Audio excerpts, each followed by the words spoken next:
We'll get started here. We'll be in here about 15 minutes is all, and then we'll make the walk. We have 5 golf carts.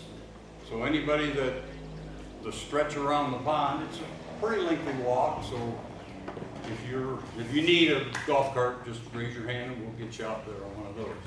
I'd like to have this young lady say some announcements first. Okay, first of all, I want to just inform everybody, as of a couple days ago, there was a lot of change of the showing of Silent Night in Algona.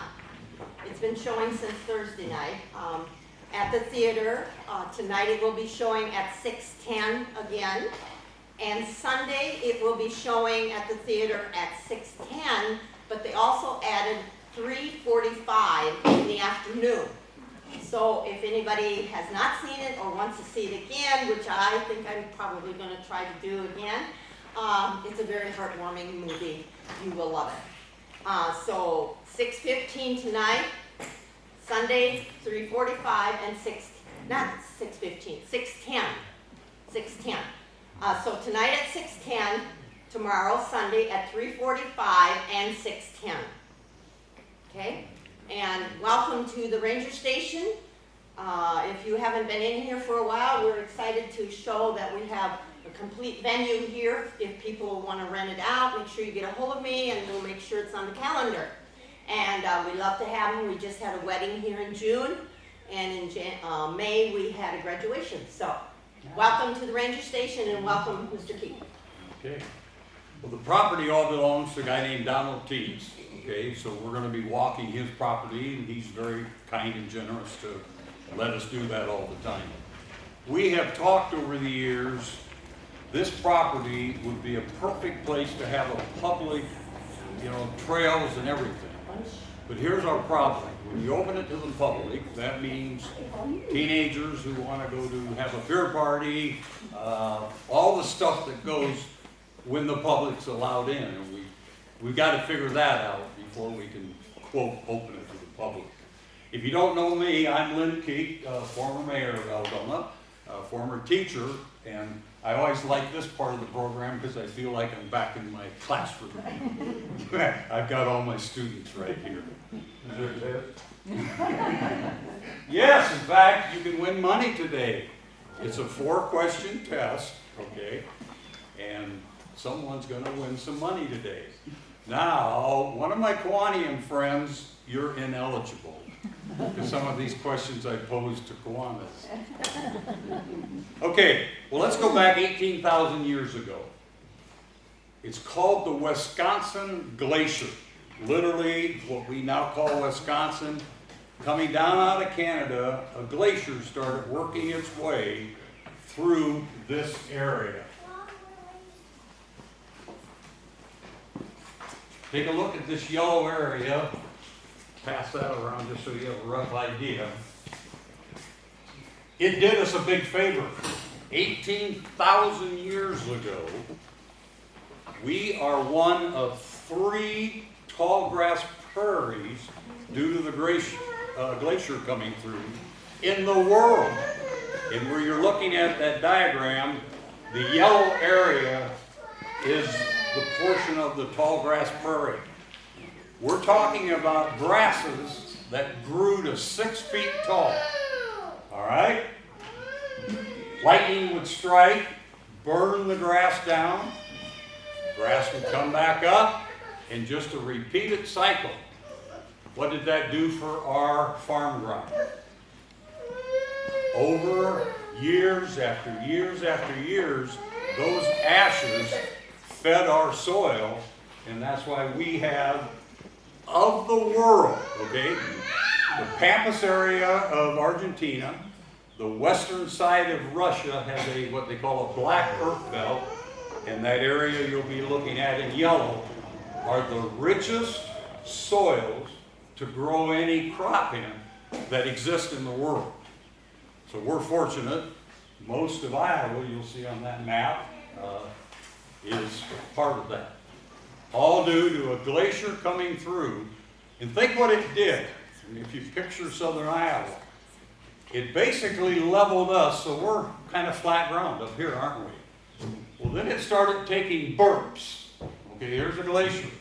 and you get down around Fort Dodge and a little bit south, and it took a burp, and it got to the Des Moines area, it took a bigger burp, and what did that cause in southern Iowa? Hills, lots of hills, right? But it still helped. I mean, their farm ground is nothing like northern Iowa, but they still have good farm ground in southern Iowa. Okay, so that's what made this area, and it attracted the Native Americans for 600 years. Now, the glacier happened 18,000 years ago. For 600 years, we had Native Americans who, because of that tall grass, what critters would probably show up in this area then? Deer, elk, and the buffalo. And that attracted, and the tribe that came into this area happened to be the Sioux tribe. We'll pass this around, but when you look at Iowa, okay, up where we are, the tribes that were called part of the Sioux Indians happened to come into this area. Out of Wisconsin, they were forced out of Wisconsin. Up in this area, in this corner, the Winnebago tribe. Coming up through here, the Meskwaki tribe. The American words we use, sack and fox. Those are English, our words. They were the Meskwaki tribe. And over here, Iowa, the Iowa tribe. 600 years, their descendants and their families had lived here before any white man ever showed up. The first white men to show up came from France. They were French explorers. In about 1564, they explored the Mississippi River area, came out in looking what would happen out here, and kind of helped us with some words. Let me show you what I'm talking about.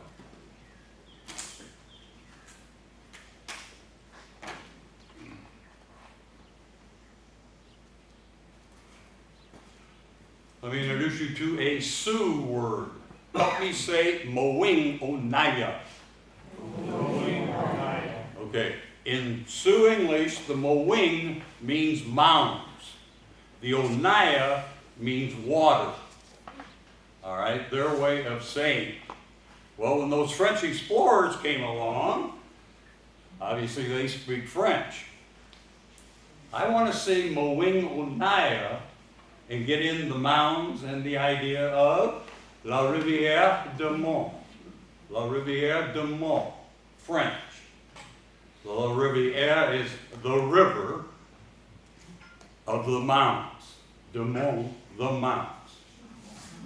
All right, when we white folks showed up, we didn't speak French, so we decided to put it into our English word.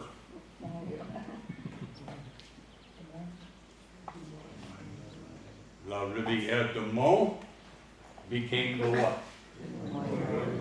But it's really, in fact, go to the courthouse when it opens up on Monday, go down to the bottom basement where the county engineer hangs out, and there's a map back there from the 1800s, and it's got Mowing Onaya on the map, all right, which is the Sioux Indian word for the Des Moines River.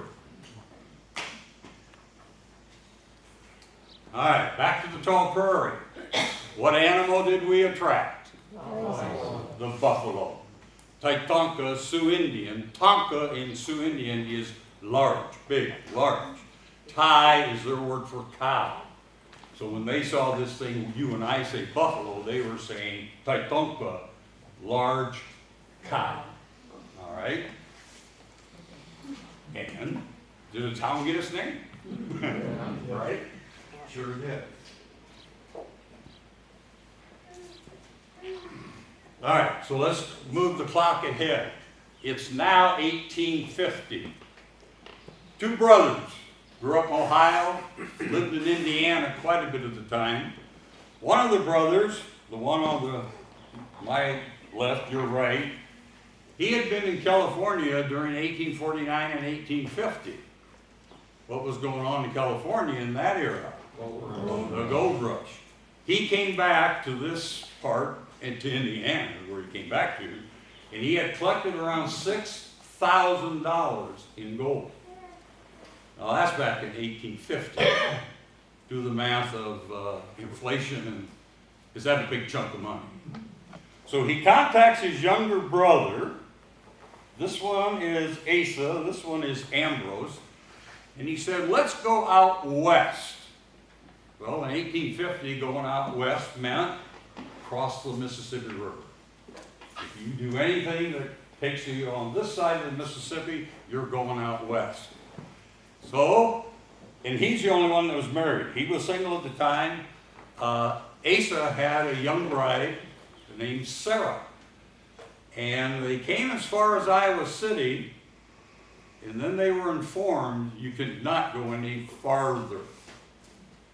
They are on the warpath. Now,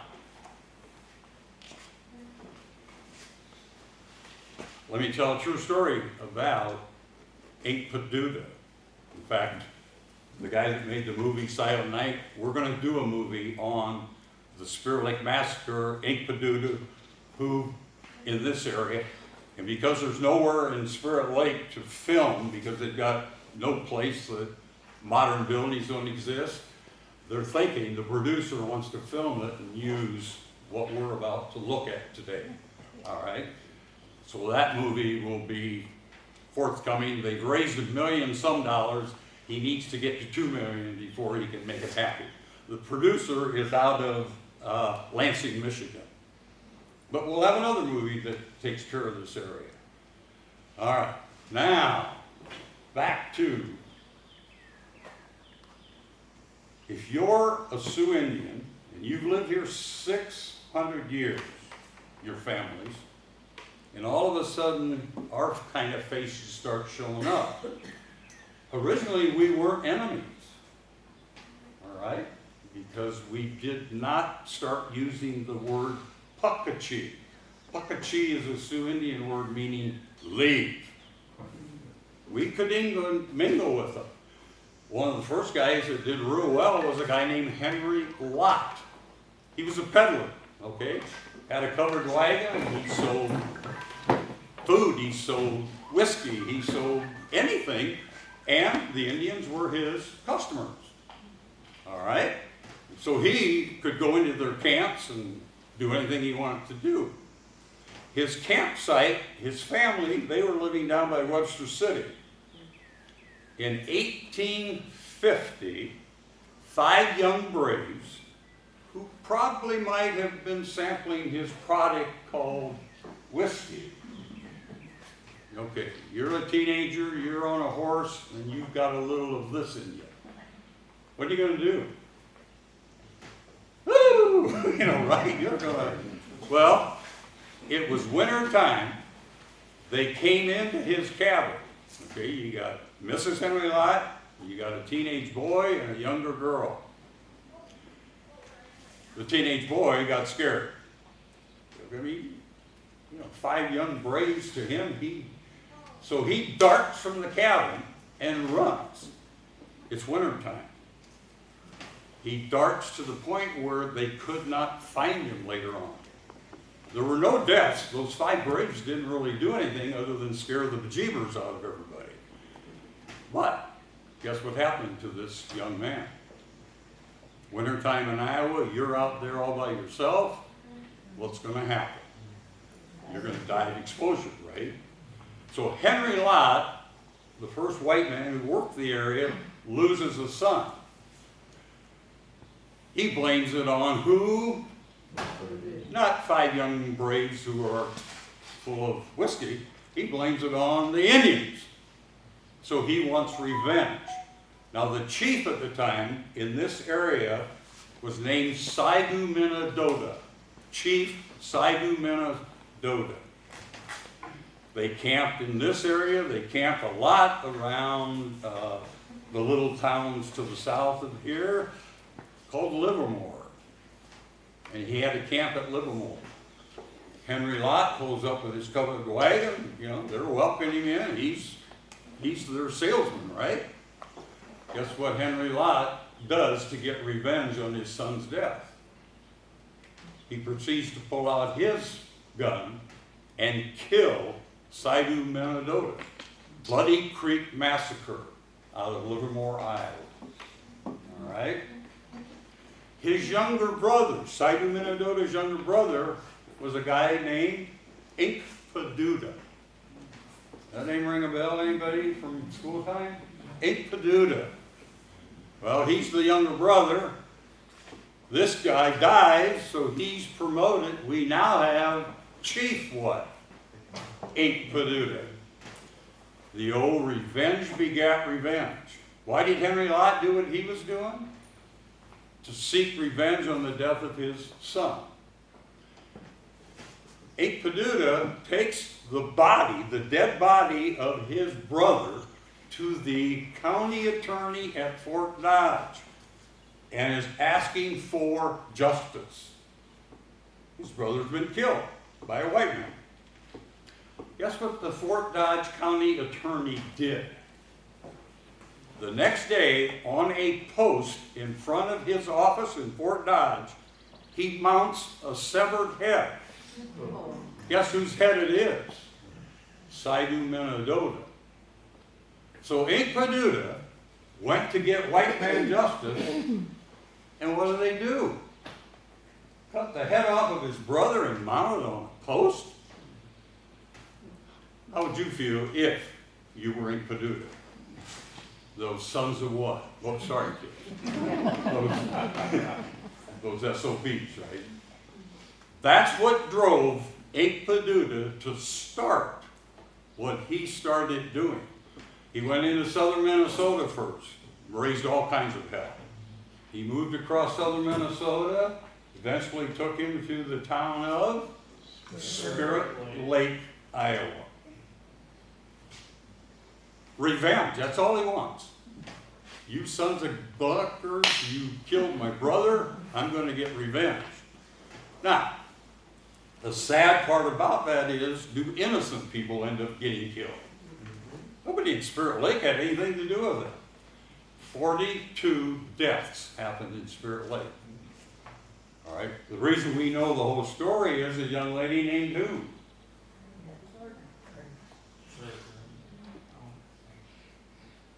Who's the whole story about up there? Abby Gardner. Yes. Abby, is it Abby Gardner? Yeah. She's captured. 2 or 3 married ladies were captured. Abby, I think, was 15 or 16 at the time. And they just take them. They're part of the, when the Sioux Indian moved, they took the white women with them. Luckily, Abby survived and was able to write her story. In fact, that's what the movie will include when we do the Spirit Lake Massacre. 42 deaths in Spirit Lake. All because of what? Somebody killing the brother of Inkpaduta. Somebody not giving real justice, but severing the head. So he goes on the warpath. Kind of shameful, isn't it? Because deaths are going to occur all over now, and all of a sudden, is he just some ugly, SOB that's leading his tribe against us, type thing.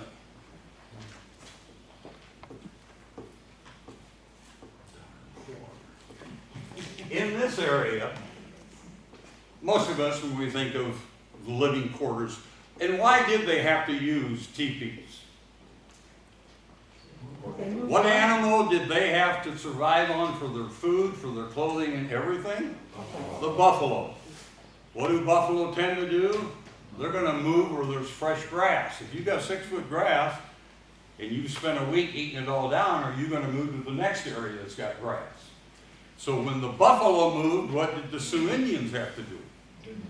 So here's a picture of a home outside of Algona. That was one of their homes when they stayed for a while. I'll pass this around so you can see it up close. Is there a second copy of that? Oh, hand it back. So they did make temporary homes, but when you gotta move a lot, you're gonna have something that you can fold up and put it on the horse and away you go.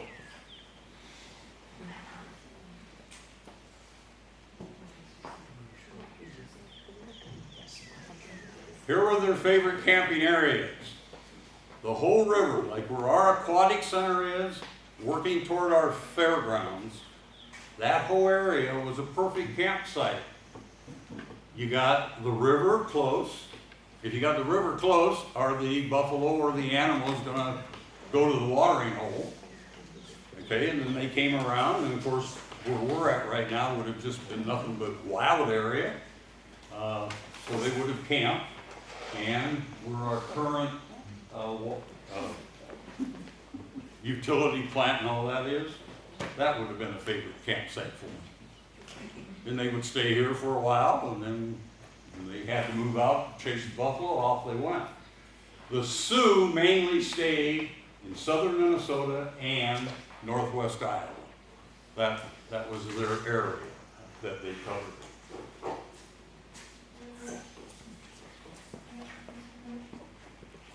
Here's the most common picture you guys have seen.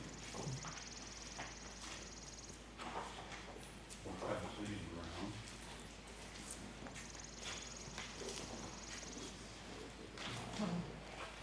Pass that around. These are older pictures, all right? See this young man here? Ladies, fairly attractive guy. This is when he was living out in Indiana, when he was still in his 20s. Now, you age, just like all of us. Like all of us, you find yourself looking in the mirror going, who's that old person in the mirror? But he's not. He's still kind of good looking, I guess. But he's really good looking here, isn't he? Right? Yeah. That is Asa Call. He's the older brother. He's 8 years older than Ambrose. Well, anyway, Asa gets back. He's got all this money from the gold he was able to collect out of California. Let's go out west. So in 1850, they start the trip. In 1850, later 1850, they get to Iowa City, and they are warned, don't go any farther. The Indians are on the war path. And this is the result of what Inkpaduta was doing at the time. So they leave Sarah at Iowa City. And the two brothers work their way. They get over to the river that we call the Des Moines River, and they start up. They're just exploring, looking for a place. What's the Des Moines River do down around Humboldt, right south of Humboldt? You got what? Do you want to go west? Do you want to go east? Well, luckily for us, they chose east. So they came up along the East Fork, and on July 9th, they camped. The King Farm is kind of like a little bit south and east of Algona, a couple miles. The first night, July 9th, they camped there. Then the morning of July 10th, this is the year of 1854, they started exploring and they worked their way, and they come to one of the highest peaks of this area. They turned the soil, and it was black, good Iowa soil. And on July 10, 1854, Asa looks at his brother Ambrose. This is the place for our city. He made that commitment. He's got a wife back in Iowa City, right? Ambrose is a bachelor. So they wander back out in what we now call State Park.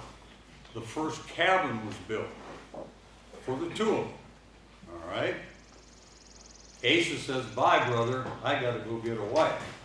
So off on a horse he goes back to Iowa City with the intentions to get back here and build his own cabin. Well, by the time he gets back, it's late November. What's the weather like in late November? Snow, and it's turning wintertime. So in a cabin that was 16 by 32 feet, that's not very big, is it? That's like one of our rooms in our current houses. You've got the single man, Ambrose. You got the married man, Asa, and his wife's name was Sarah. They've got to spend the winter together. Well, that'd be a long winter, right? And then in the spring, they came up, and where the playground area is to the west side of Bryant School, that's where he built the first cabin for his family. So Asa and Sarah and their family, they grew up there. And of course, as they acquired some wealth, they would tear down the cabin, build a nicer home. But there's a lot of the leftover scenes. One of the streets, we took care of it here a couple years ago, but it was nothing but a path to go out to their pasture land. And for years and years and years, that north street, it kind of looked like a lane going to pasture land. But it's all now taken care of. We should not leave the women out. Here's the lady that was back in Iowa City. Her maiden name was Sarah Hecker. Her father was an excellent woodworker. And in fact, they invited him to come out because if you're going to have a new town, are there going to be people that want to build? And if you want to build, you're going to need the cupboards and all that, right? So they invited her father, who was John Hecker. This is Sarah. They had 7 children, and trying to deliver the 8th child. She was 40 years old, delivering the 8th child. She died during birth, giving birth. Okay, so kind of sad. She lost her life at age 40. This gal came to town when she was 14. Her family was out of Kentucky. They were the Hendersons. Coming up from Kentucky, you were looking at Nancy Henderson, her maiden name. Okay? The guy called Ambrose at age 16. She was here for 2 years, so she's a whopping 16.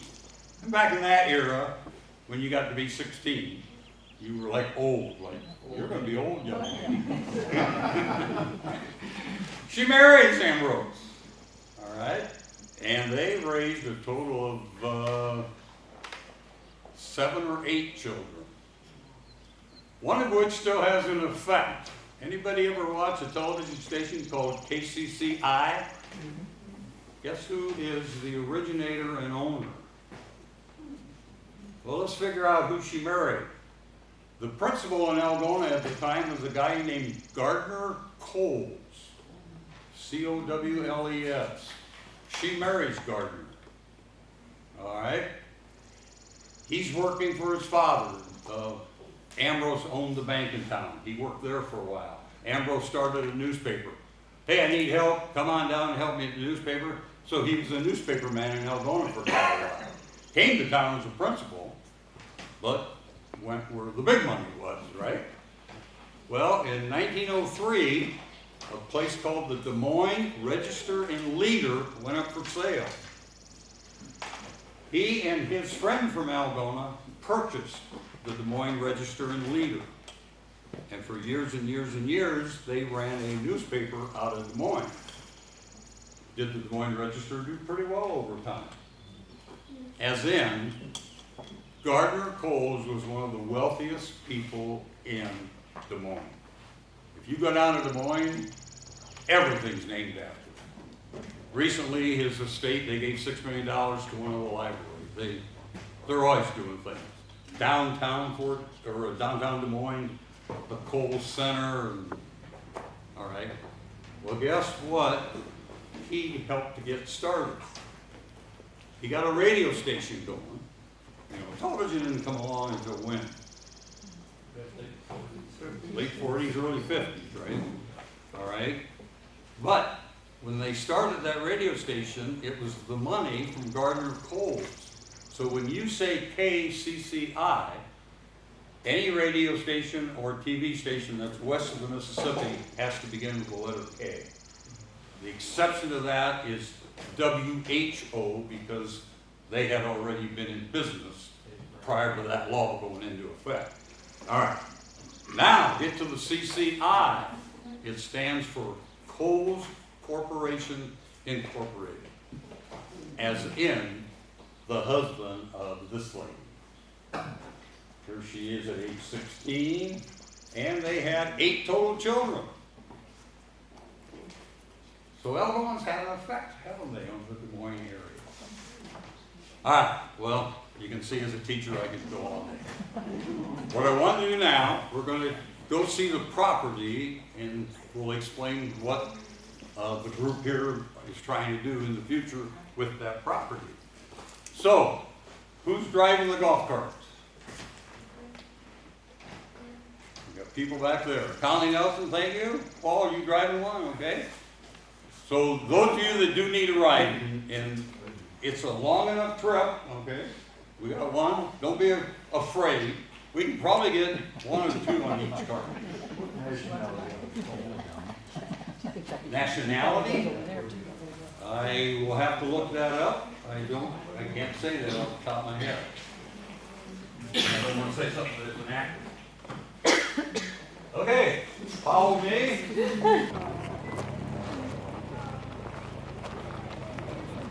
So, to go back into the woods, And it only takes about 15 minutes to walk that trail.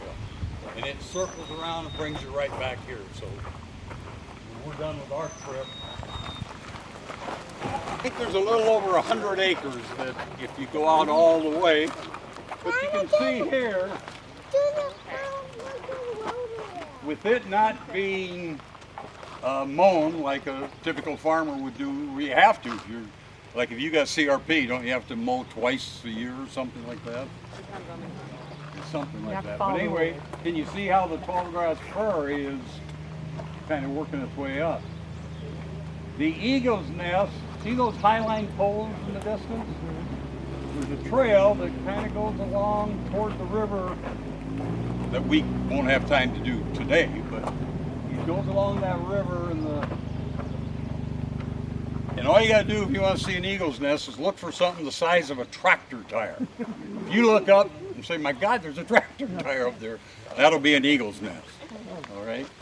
And she's had babies over the years. 3 of them this year. 3 babies? All right. But we would need morning to get out there. It's like a mile and some out, and so we won't push you through that. Okay, come on around, we'll go back this way. Are there shots you can take there that you can convince people that it's 1800 something, right? There's nowhere in Spur Lake to do that. They're just Have to get rid of the holes out of there. yeah. And I would imagine they can Blank them out. Digitally, Yeah. they could probably fix it. yeah, they can figure that out. The dilemma, if this were to be open to the public, as a teenage boy, I know what I would do if I had a teenage girlfriend. I'd want to go down that little road and talk to her. Not just teenagers. And in this day and age, would a lot of them want to pick up some brewskis? And then you've got the party going on. And then there's going to be trash everywhere. And when you own the property, you've got the concern of the liability if something does happen. So there'd be a lot to work out to figure out how to open this. And those of you watching on television, if you have an idea, give me a call. Pits. Sure. Yeah. Why were we told when you're young, don't swim in those gravel pits? What's the danger of a gravel pit? Because they're deep, you can get cold spots. And you can't guarantee the depth is always the same. In a gravel pit, you might be going along, and could there be like a hole that Drops off 40 foot. yeah. So that's what they always warned we children about. So there are 2 of them here. One is the gravel. Cleanup crews have to regularly do. When I go to mow my lawn, I spend a half hour picking up sticks, truthfully. Okay? I live on Overmeyer Drive. Here you pick up some big sticks. Okay? I don't know who does that work anymore. Don and Darren, or Darren used to do it, but is Don doing Don this? does it, yes. Okay.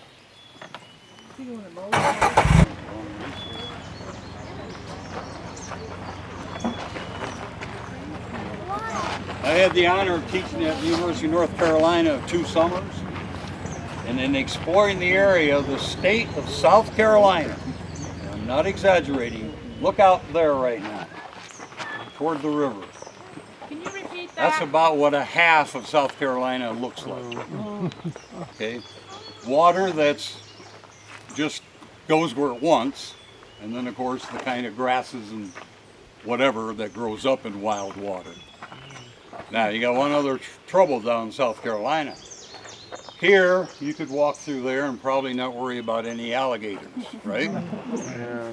Not too many alligators up in this part of the country. Or poisonous snakes. When I had first talked to Don about doing tours down here, he was very generous, and he and his son, as they heard what I would talk about, the Sioux Indians, on their own, they decided, well, we should have a teepee. So they literally, I don't know, was it canvas, Don? Was that? Yeah, well, actually made from exceptional opportunity bed sheets. Ah, okay. So we had just what really looked like it could be a real Indian teepee. Now this would probably be the Ritz-Carlton of if you're an Indian. But it gathers attention and gives a place for shade is what it really does. Is it just pleasant to be out in the open? It's like, to me it's peaceful. And that's what would keep me away. My grandchildren are now living in the Denver, Colorado area. And every time I go out to visit them, between the traffic and you can't get away from anybody. Just no matter where you go, it's just like, and sometimes it's nice to be able to get away, be able to clear your head and just think. Wasika. What do you guess that word means? It was the Sioux Indian word for white man. Wasika, wasika, wasika, wasika. They did not mind. The first one they had, the peddler, Henry Lott. Okay, and they got to know him and they were comfortable. Well, then come a couple more and they were comfortable. But eventually, Wasika Ota. Ota is many in Sioux. Wasika Ota. There's only 30 of us here today. Okay, we're probably not going to do much damage nor pester anybody. Now invite in another 30 and another 300 and another. What drove the white people out here? What happened in the 1850s? Federal government put in a law. If you go out west, you can stake 160 acres free. Now, if I'm living somewhere on the east side of the Mississippi and the federal government tells me you can go get land free, 160 acres, are you going to start saying, let's go do it, right? Especially if you have any kind of a farm background to know what you're going to do with that 160 acres. Now, if your great-great-grandpa had done that and you inherited, would 160 acres be a nice little inheritance? What are we averaging? 10,000 an acre roughly now? Right? More than that. Somewhere 12,000 I've heard? 14. 15. Well, let's do simple math. 10,000 is easier to multiply. 160 times 10,000. Are we talking millions of dollars? Can you see why all of a sudden, instead of Wasika, Wasika Ota, and they kept coming and they kept coming and they kept coming.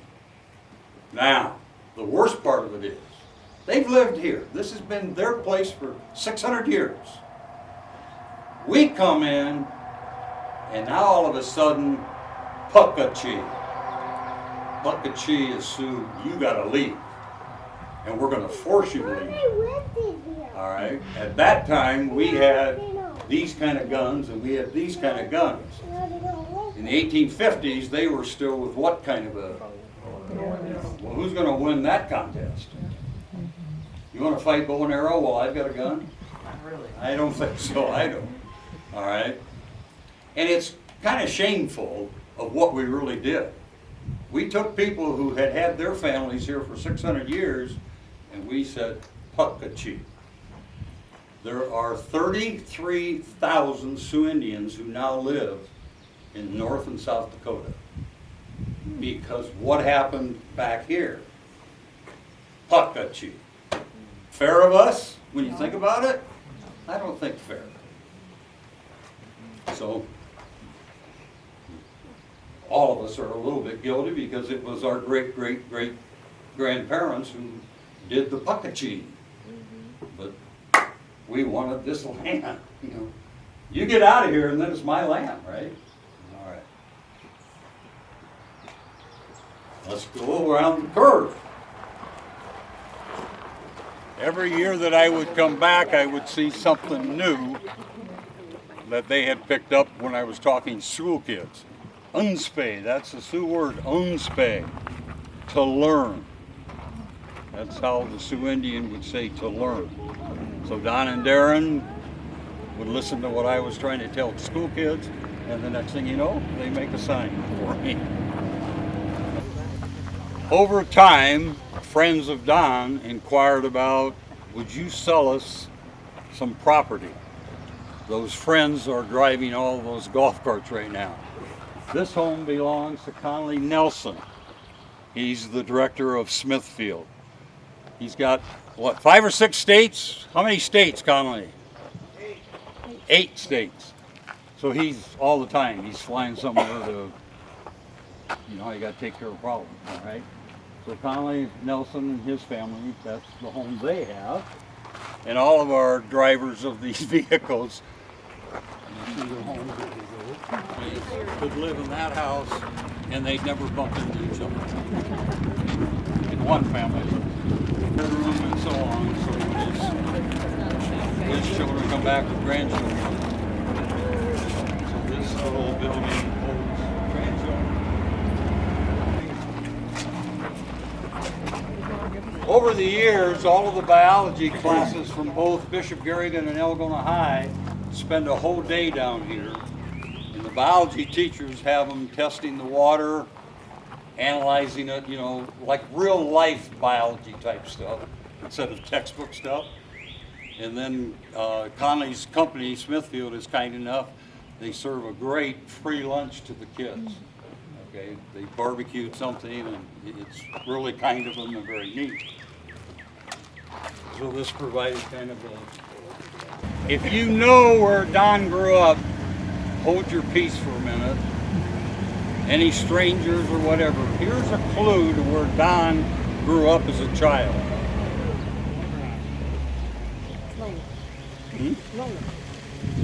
Lone Rock? Lone Rock. He is a native, well, he lived on a farm, but just outside of the Lone Rock.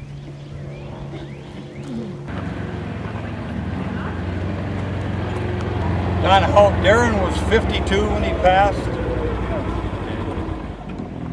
Originally, the son of Don was Darren Teets, and he fell into cancer and at age 52 passed away.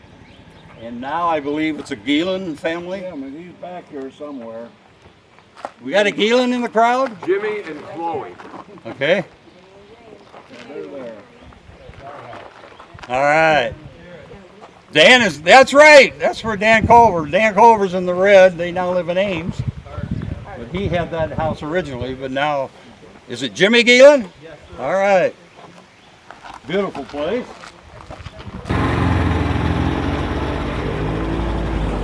Famous basketball player had that house built. You might know him as a county attorney, you might know him as a city attorney, you might know him as a golf cart driver. Paul Doster right there, guys. That's where Paul and Susan Doster live. How many years you been there? 6. You older people, do you know the name Dick Dale? Okay, Algona native, went on, made it big on the Lawrence Welk Show. Well, Don and him became quite good friends. They moved back here. He and his wife had a house out by our country club, and every time they'd go out to eat, anybody that had ever watched the Lawrence Welk Show, Mr. Welk, can I get your autograph? Can I get your autograph? And it was like never ending. So Don was kind enough to build him a private little place. In fact, I think that sign should eventually read the Dick Dale Cabin. Wouldn't that be cool? Don, wouldn't that be cool? Right. He could come down here and have a hot toddy and could relax. He could just be himself instead of being the TV star or whatever. So I'll always think of that as the Dick Dale Cabin. Nicest guy in the world, by the way. Absolutely nicest guy in the world. Fish in the lake, guys? Anybody? We used to fish a lot of, used to be about 3 or 4 pounds bass. Huh? Like if you walk along the shore, you'll see them, but like especially in this corner, if you look along the bank, you'll see what's bass. All right. Well, let's work our way back home.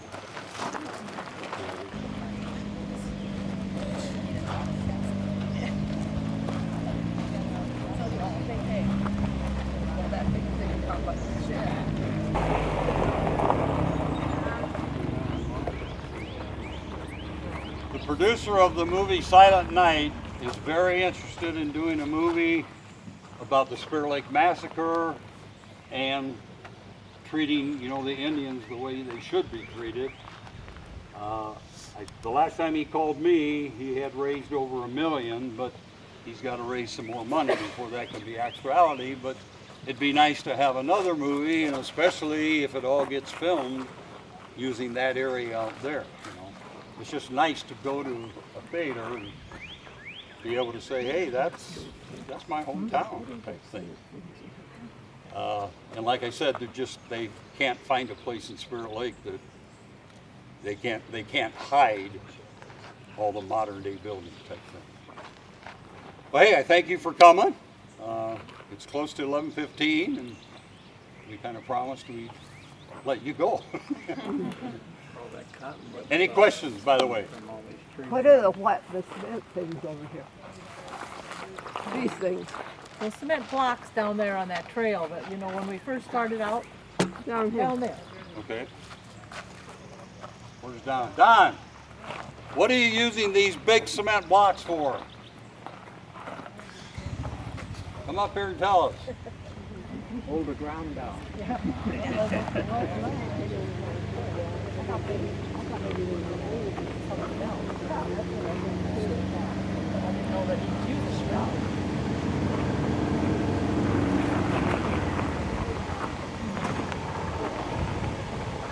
Those concrete blocks, they came from the wind farm down at Galbraith. They held down the blades on the generators, the fans you call them, and they were 230 feet long each. And when they put them on the hub, they had to have those three blades on each hub. And the top of them, when they go over, is 500 feet high. They had to be held down, otherwise when the wind would blow, that was like a wing, it would actually want to fly off. So they used those to tie them down until they had the crane put them up on top of the tower. What we use them for, because they stored them at Galbraith, the place I own now. And when they finished up, they asked where I wanted them, I brought them down here. We use them for river, where there's breaches, the erosion by the river, so that you could stop that and control it. Yeah. And we have one water basin back there that We use them to hold back the water. And the river, anytime you're on a river, moving water, you have erosion. So we use it for erosion, water control. So they're homemade dams, Yep, that's it exactly. homemade Yeah. dams. We have a beautiful beach. Thank you. It's been a lot of fun. Oh, God. You do all the mowing? Conley does. Where's Conley? I told Conley when he first volunteered to get involved with the foundation and this area, I said, I've owned this for 57 years. I said, if you have as much fun in the next 57 as I've had in the last 57, any investment will be worth it. He said, I don't think, he said, I'm 60-something, I don't think I'll have that much fun. Hey folks, help me give a warm round of applause to not only Don, but these homeowners. Thank you for letting us invade your private property. And Thank you. Well, thank you, Lynn. you're more than welcome. And we should all report. It's 11:15, so it's time to move to the next station. You did good. Thanks for coming.